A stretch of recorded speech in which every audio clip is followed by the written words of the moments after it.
رب اشرح لي صدري ويسر لي امري واحلل عقدة من لساني يفقهوا قولي رضيت بالله ربا وبالاسلام دينا وبمحمد صلى الله عليه وسلم نبيا ورسولا اما بعد فاعوذ بالله من الشيطان الرجيم بسم الله الرحمن الرحيم وَإِذْ وَاعَدْنَا مُوسَىٰ 40 لَيْلَةً ثُمَّ اتَّخَذْتُمُ الْعِجْلَ مِن بَعْدِهِ وَأَنْتُمْ ظَالِمُونَ ثُمَّ عَفَوْنَا عَنْكُم مِّن بَعْدِ ذَلِكَ لَعَلَّكُمْ تَشْكُرُونَ صدقت یا رب العالمین۔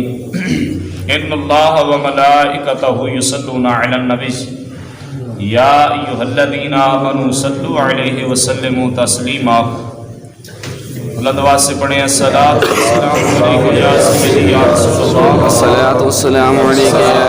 یا حبیب اللہ، الصلاۃ والسلام علیک یا سیدی یا رحمۃ للعالمین وعلی آلک واصحابک۔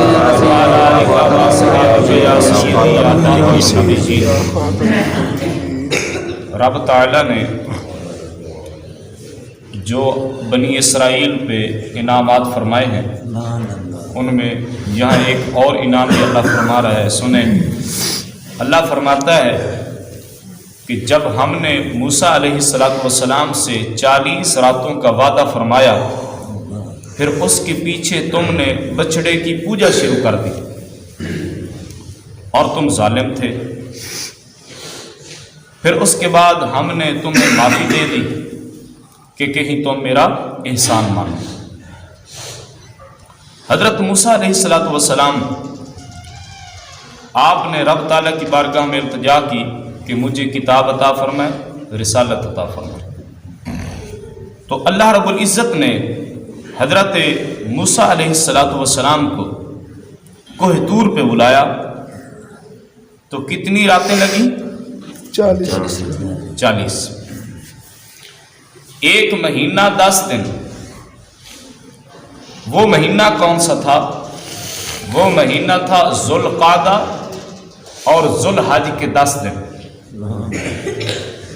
وہاں حضرت موسیٰ علیہ السلام کوہ طور پہ رہے تو اپنی قوم میں خلیفہ بنا کر حضرت ہارون علیہ السلام اپنے بھائی کو گئے تھے کہ میرا خلیفہ آپ ہو، تو آپ چلے گئے کوہ طور پہ، ساتھ آدمی بھی تھے۔ تو حضرت موسیٰ علیہ السلام آپ کو وہاں 40 دن لگے، 40 راتیں یعنی کہ وہاں آپ نے گزاری،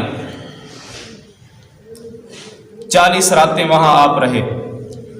تو پچھلی جو قوم تھی انہوں نے جو انتظار کرتے رہے 1 مہینہ حضرت موسیٰ علیہ السلام کا کہ واپس آ جائیں گے، لیکن حضرت موسیٰ علیہ السلام کو وہاں کافی دن لگ گئے۔ تو پیچھے ایک سامری تھا، جادوگر۔ اس جادوگر نے کیا کیا؟ اس نے سونے کا ایک بچڑا بنایا، بچہ سونے کا اس نے بنا کر قوم کو بلایا اور کہنے لگا دیکھو جس خدا کو تم مانتے ہو اس نے کبھی آپ سے بات کی ہے؟ انہوں نے کہا نہیں۔ کبھی اس کو دیکھا ہے؟ انہوں نے کہا نہیں۔ تو پھر سامری کہنے لگا کہ جس خدا کو تم نے دیکھا ہی نہیں ہے پھر اس کی پوجا کیوں کرتے ہو؟ اس سے کبھی بات ہی نہیں کی تو پھر اس کو کیوں مانتے ہو؟ لہٰذا یہ دیکھو یہ تمہارا خدا ہے۔ توبہ نعوذ باللہ من ذالک۔ اس نے کیا کیا؟ اس نے ایسی شکل کا بچڑا بنایا کہ ایک طرف سے پھونک مارتا تو دوسری طرف سے وہ آواز نکالتا تھا، آواز نکلتی تھی تو وہ کہتا تھا کہ دیکھو یہ اصل خدا ہے تمہارا، کہ دیکھو جب ہم پھونک مارتے تو آواز نکالتا ہے یا نہیں نکالتا؟ وہ کہتے ہیں ہاں نکالتا ہے۔ تو وہ سارے کے سارے بچڑے کی پوجا میں لگ گئے، بچڑے کی پوجا کرنے لگے۔ تو حضرت موسیٰ علیہ السلام 40 راتوں کے بعد جب آپ واپس آئے تو قوم کا حال دیکھا تو قوم تو ساری جو ہے وہ مشرک بن چکی تھی، ساری قوم بگڑ چکی تھی۔ اللہ اکبر۔ تو حضرت ہارون علیہ الصلوۃ والسلام آپ اور آپ کے ساتھ 12,000 آدمی انہوں نے بچڑے کی پوجا نہیں کی تھی، باقی ساری قوم نے بچڑے کی پوجا شروع کر دی۔ 12,000 آدمی وہ رہ گئے، حضرت ہارون علیہ السلام وہ رہ گئے، باقی ساری قوم جو ہے وہ بچڑے کے آگے جھکنے لگ گئی، اس کو خدا ماننے لگ گئی۔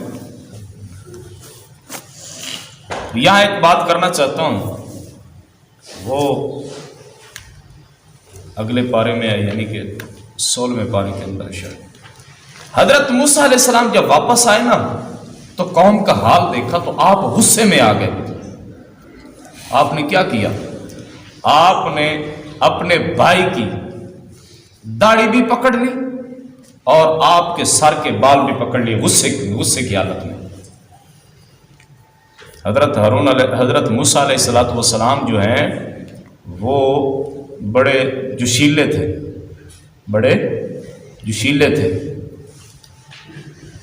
آپ کو جب غصہ آتا تھا نا تو آپ کے سر مبارک سے آگ کے شعلے نکلتے تھے، آگ کے شعلے نکلتے تھے۔ تو آپ نے جب اپنے بھائی کی داڑھی پکڑ لی اور سر کے بال پکڑ لیے غصے کی حالت میں، تو حضرت ہارون علیہ السلام بولے، اے میری ماں جائے، میرے بالوں کو اور میری داڑھی کو چھوڑ دے۔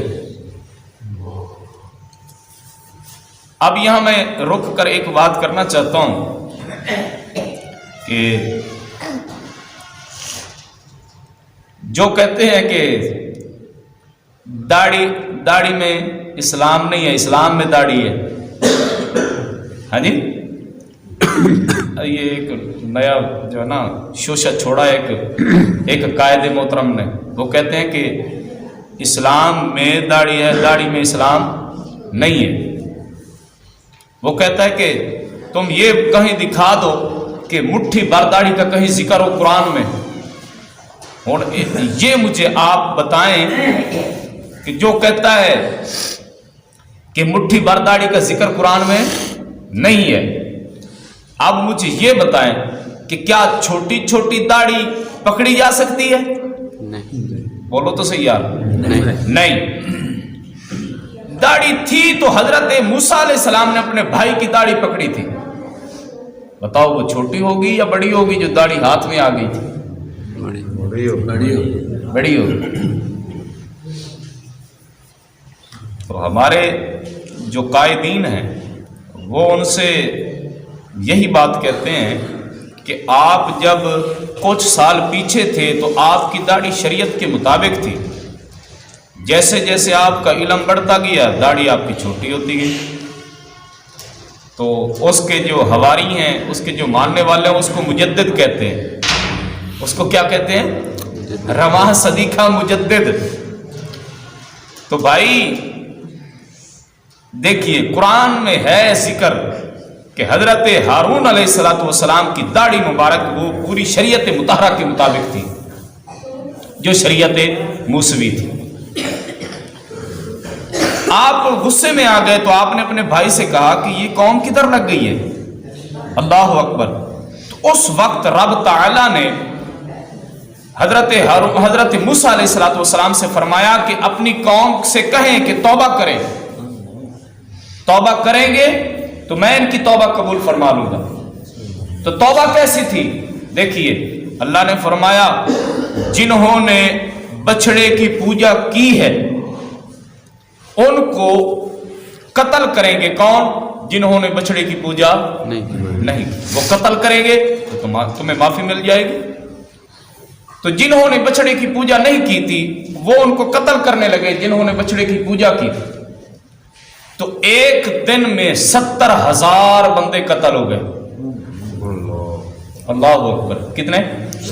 70,000 بندے قتل ہو گئے بنی اسرائیل کے، 70,000 بندے۔ تو جب قتل ہونے لگے تو حضرت موسیٰ علیہ السلام اور حضرت ہارون علیہ السلام دونوں بھائی رب کی بارگاہ میں گریہ زاری کرنے لگے، مالک اتنے بندے قتل ہو چکے ہیں۔ اللہ تبارک و تعالیٰ نے فرمایا اگر تم یہ چاہتے ہو کہ ان کو معافی مل جائے تو اللہ نے فرمایا لو سن لو، میں آپ کو ایک خوشخبری دینا چاہتا ہوں۔ اللہ نے فرمایا جو قتل ہو چکے ہیں میں نے ان کو شہید کا رتبہ عطا فرما دیا ہے اور ان کی بخشش فرما دی،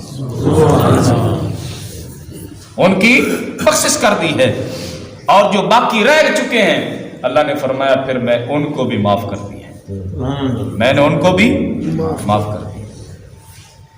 وہ تو بڑا مالک علی کل شیء قدیر ہے۔ ہاں جی، آدمی چاہے جتنے بھی گناہ کر لے، حالانکہ شرک سے بڑا کوئی گناہ نہیں ہے، شرک سب سے بڑا گناہ ہے، مشرک ہو جانا یہ سب سے بڑا گناہ ہے، شرک کرنا سب سے بڑا گناہ ہے، اتنا بڑا گناہ۔ پھر بھی میرا اللہ جو ہے وہ فرما رہا ہے جو قتل ہو چکے ہیں ان کو بھی شہیدوں کا رتبہ دے دیا ہے۔ شہید کی کتنی شان ہے سنیں، اللہ اکبر۔ شہید جو راہ خدا میں لڑتا ہے کفار کے ساتھ، اس کو جب تیر لگتا ہے تو اس کے خون کا قطرہ زمین پہ بعد میں گرتا ہے، اللہ اس کی بخشش پہلے فرما دیتا ہے، اس کی بخشش اللہ پہلے فرما دیتا ہے، اور اس کو شہید ہوتے وقت دیدار الہی جو ہے نا وہ کرایا جاتا ہے۔ شہید جو ہے وہ زندہ ہے، قرآن کا فیصلہ ہے، شہید زندہ ہے۔ شہید جب جنت میں چلا جائے گا اللہ تعالیٰ اس سے فرمائے گا ہاں بتا اور کو تیری کو تمنا ہے؟ وہ کہے گا کہ میری یہ تمنا ہے کہ ایک مرتبہ پھر مجھے دنیا میں بھیج، پھر میں تیرے راہ خدا میں جو ہے نا کفار سے لڑوں، پھر جو مجھے تیر لگے گا، ہاں جی تلوار لگے گی، جس وقت تیرا دیدار ہوا تھا وہ چاشنی وہ لذت پھر مجھے چاہیے۔ اللہ تبارک و تعالیٰ جو ہے وہ ان کو انعام و اکرام اتنے عطا فرمائے گا کہ کسی چیز کی اور ضرورت ہی نہیں رہ جائے گی۔ تو دیکھیے بندہ جتنے بھی گناہ کر لے، مشرک ہو جائے، شرک کر لے، لیکن توبہ رب کی بارگاہ میں ایک مرتبہ بھی مانگ لے اللہ سے معافی، تو میرا مولا تعالیٰ تیرے سارے پچھلے گناہوں کو معاف فرما۔ آخری بات کرتا ہوں، ایک لڑکا تھا جو گناہ کرتا اور لکھ لیتا تھا، پھر گناہ کرتا پھر لکھ لیتا، پھر گناہ کرتا پھر لکھ لیتا، پھر گناہ کرتا پھر، یعنی کہ اس کا یہی طریقہ تھا۔ اس نے ایک دن سچے دل سے توبہ کر لی، جب توبہ کی تو رونے لگا اور کہنے لگا کہ میں دیکھوں تو صحیح جو میرے گناہ لکھے ہوئے تھے، وہ رجسٹر اس نے جب کھولا تو اوپر رب تعالیٰ کی قدرت کاملہ سے لکھا جا چکا تھا فَأُولَٰئِكَ يُبَدِّلُ اللَّهُ سَيِّئَاتِهِمْ حَسَنَاتٍ۔ اللہ نے فرمایا لے اگر تو نے سچے دل سے توبہ کی ہے تو میں نے تجھے انعام یہ عطا فرمایا ہے کہ تیرے گناہوں کو بھی میں نے نیکیوں میں تبدیل فرما دیا۔ اللہ گناہوں کو بھی نیکیاں بنا دیتا۔ گناہوں میں اتنی طاقت نہیں ہے کہ وہ نیکیوں کو ختم کر دیں، سنو، گناہوں میں اتنی طاقت نہیں ہے کہ وہ نیکیوں کو ختم کر دیں، لیکن نیکیوں کے اندر اتنی طاقت ضرور ہے کہ وہ گناہوں کو ختم کر دیتے ہیں، کہ وہ گناہوں کو ختم کر دیتے ہیں۔ کبھی انشاءاللہ بیان کروں گا کرامن کاتبین جو ہیں یہ کیا کرتے ہیں۔ چلو اب ٹائم آ چکا ہے، مختصر وقت میں یہ جو ہے یہ حاکم ہے